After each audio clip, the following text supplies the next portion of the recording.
check this out. I'm going to take your selected card. It's going to go back inside the deck, back inside the box. And we're just going to find it in an interesting way. I'm going to make the perfect sandwich out of your card. What does that mean? Well, when I snap my fingers, your card is going to end up stuck between two other cards, and that's how we find it. It's already happened. See, just like that, between the two jokers, I found your card. Crazy thing is, as you could just hear and see, all the other cards have somehow vanished. Let's learn this right now. G'day, you absolute ripper. It is Saturday, so baby, you know what time it is. It's time for Saturday Sorcery. I hope you joined me there singing along. I think I heard ya. And do you have a good singing voice or what? Now today you can tell I am pumped up because the one and only Michael Shaw, the Hobbyist, as he's known on that little platform Instagram, is giving us another tasty effect. Now you've just seen the awesome performance of it, and today you're gonna learn that bad boy. Now before we get into that explanation, I do want to tell you about this week's giveaway. If you want a chance to win the Card Box Magic Bundle, all you need to do is stick around till later on in the episode and I'll show you how to enter that giveaway. Now the Card Box Magic Bundle is magic effects that have to do everything with the card box, with holes cut in it, things appearing inside, out of it, everything to do with the card box. There's going to be so much awesome magic in this delicious little bundle. Now, I'm sure you've seen Michael's face before. He did a tutorial on Saturday Sorcery not too long ago. And since then, we've had quite a few of you reach out and want to see more of Michael's work. So Michael has been gracious enough to share a bunch of tutorials with us. So we'll have them over the next few months. Now, if you do like Michael's work, please check out his Instagram and his YouTube. There will be links in the description below. On his YouTube, you can learn tutorials like this vanishing deck. And there's so much awesome visual magic on his Instagram. Make sure you go check him out. Promise me. I knew you wouldn't let me down. Now, I'm sure you've had enough of me flapping my gums and yapping on, and you want to see this tutorial from Michael. So, Michael, my friend, over to you. Oh, look at these absolute champions. You guys are the best. It's true. I've Googled it. Unlocked certain things in my brain. If I was like, what else could you do with that principle? And there's some other tricks like that. Like if you've seen any vanishing crayon or vanishing gum tricks, it's kind of playing on that principle, but you'll see. So this is the gimmick. It's so funny to me. It's just a brick of cards, and I've attached it to the back of a joker. We have just a regular joker and we have the box. So these two can go in the box, and the normal joker is going in front of the gimmicked joker, and the spectator's selected card is going to go in between those two. So when it's placed back in the deck, it's going in between them, and yet you actually want to do it facing the opposite way. So we have this going in, and there you go. And as you saw in the performance, you can discuss creating a perfect sandwich. And then you're going to be careful when you pull these out. You want to cover as much as you can with your hand the thick area. Then once it clears, you're going to spread so that this side is covering this thick area, and then this side you're not tilting too far to the side. So that's your angle there. Pull out the card and show it, and you're going to ditch these in your pocket or get rid of them. Once you ditch those in your pocket, you're here with the selected card and an empty box rather. So that's the basic idea. The brick gimmick will take a minute to make, so throw on your favorite podcast, do what you gotta do, and you're gonna double stick tape these back to back to back. I, in fact, might need to go back and tape these a little bit more. And so you may not actually end up doing a full 52 cards because the tape itself, double stick tape, that's gonna take up some of the thickness that you need. So just kind of compare it to a full deck and keep looking at your thickness, and then your gimmick will be ready. And again, you might need to keep reinforcing it when you see any problem points where it's coming apart. How would this work for a performance? Well, you would need a separate normal deck. You'd also need a separate normal box. So you have a normal box, normal deck, boom. When the spectator selects their card, you're going to pocket the normal deck and retrieve the box plus Joker gimmicks. So you have your unit here. It's basically a separate deck that you are switching in, right? So you can just have that in a separate pocket. So they're looking at or signing their card, and you retrieve this. So to them, it's not a huge deal. You've put these back in the box. What do they care? What do they know? So you're just performing a trick. So then you need to prepare the jokers to where you can make sure you've put it in between them, and you're going to place it in between them, and then you can move forward with the trick as we discussed. Once you have revealed, ditched the jokers, and everything's done, you can pocket the gimmicked deck box. Of course, it's not gimmicked, it's just a separate box, but you can get rid of all this. And then you need to reveal, wait, the deck had to go somewhere, right?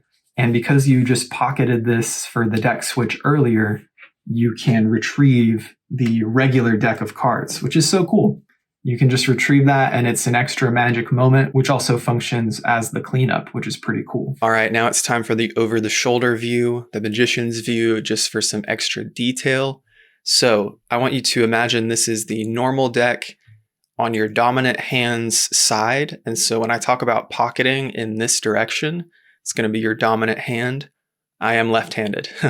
So remember, if you're right-handed, to flip it for yourself. In my right pocket, I'm keeping the gimmicked deck, which is going to be loaded up like so. We have normal Joker facing toward the front of the box, gimmicked Joker behind it. Another note on the gimmick, it might help just a little bit to actually keep a lip of the Joker a little bit forward when you're creating that gimmick. So that's your setup for the gimmicked deck.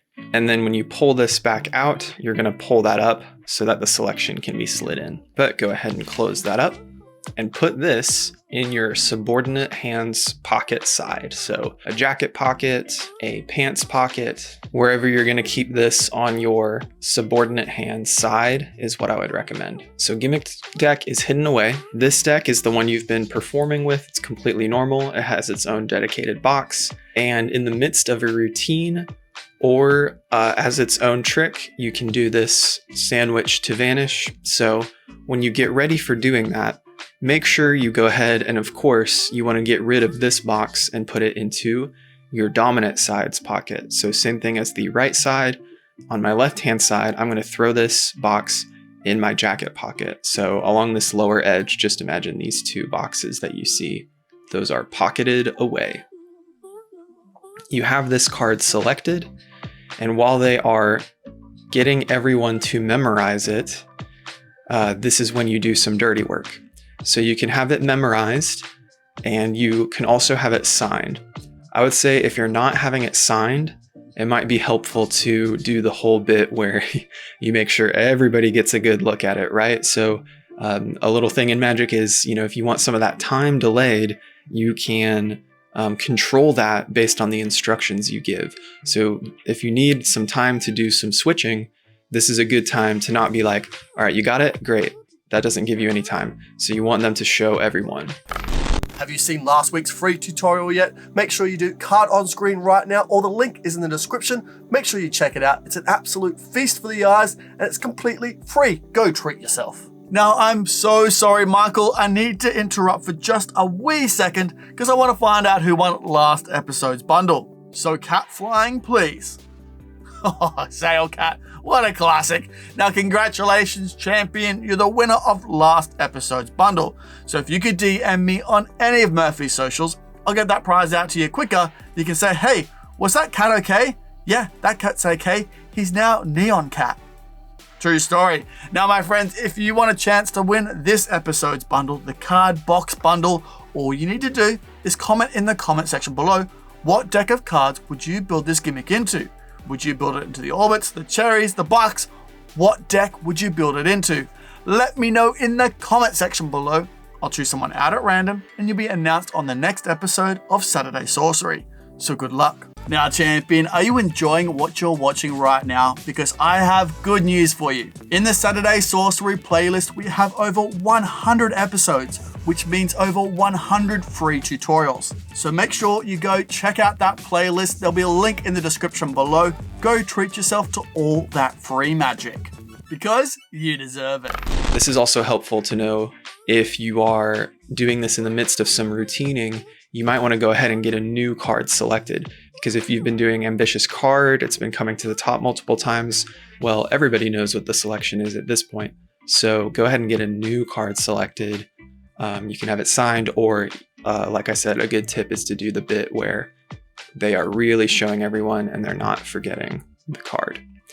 Okay, so you've given them enough time to do something, which gives you time to ditch this into your pocket. So you don't need to ditch it into the box. It just goes away into your left-hand pocket.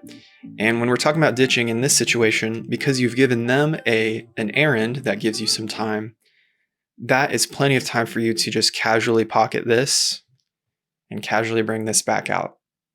Literally, you don't need to do anything fancy. So that's all you have to do. So imagine now this is in our left-hand side pocket, or our dominant pocket. And you're just going to get this ready while they're showing everyone and pull that up so that you can place it inside easily. So then you are good to go ahead and show them that you're placing it inside the deck. Don't even make a big deal about having to prove that it's in the middle. We're going to move on to the next thing pretty quickly. So you're going to place it in, and then you're going to square that all up. And now you can show them the thickness of the cards. So you really want them to see this image of a stack of cards that are filling the deck all the way in, filling the box all the way out. So you show them that, and then you can discuss making the perfect sandwich.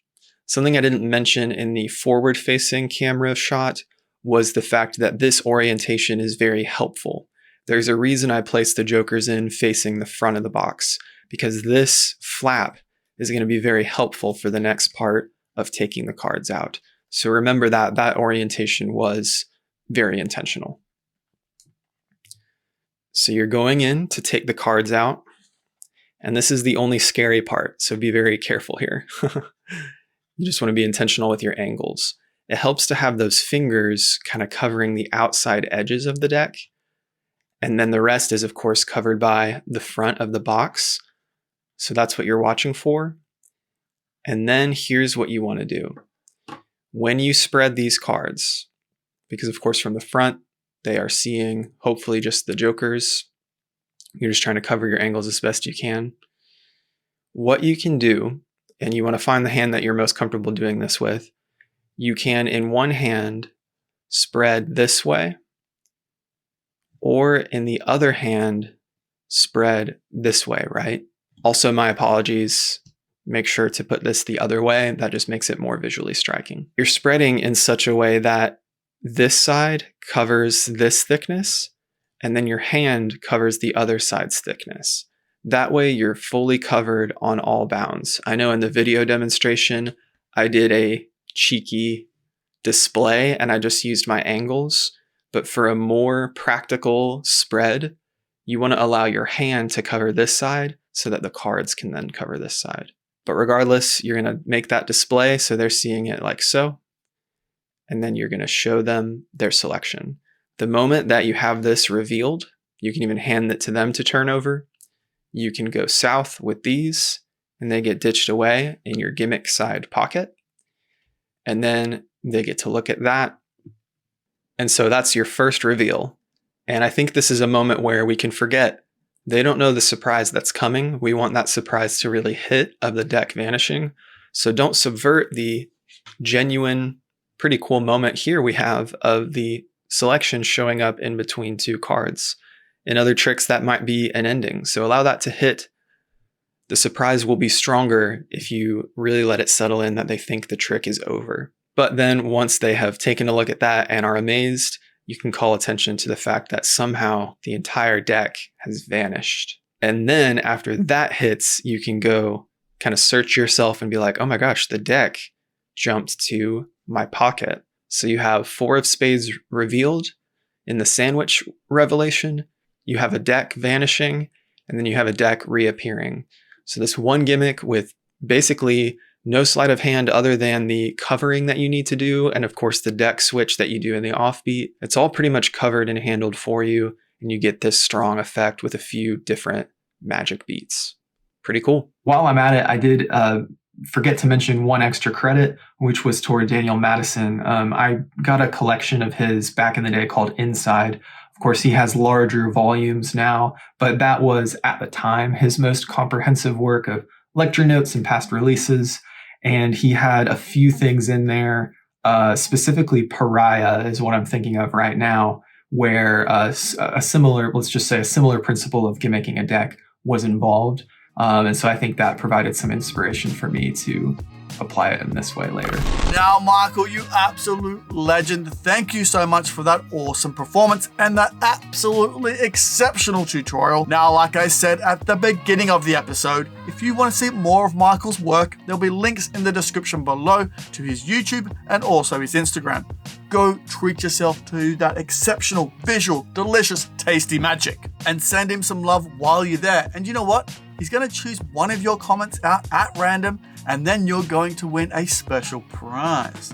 So go send Michael some love. Links in the description below. Now, my friend, it is Saturday. The weather is beautiful. So go out and enjoy that gorgeous weather, my friend. I will see you on Tuesday for a special live Stumped, on Wednesday for What's New This Week, on our Discord for our weekly jams, trivia games, hangouts, and even more. Now take care, my friend. See you later. Bye for now. Whoa, hey, whoa, what's that? Oh, you should definitely check out that. Oh, there's so much good magic in there. You won't regret it. Hey, whoa, hey, look at this bad boy. You should definitely subscribe if you haven't already. Subscribe, then watch that. Oh, it's a good day to treat yourself.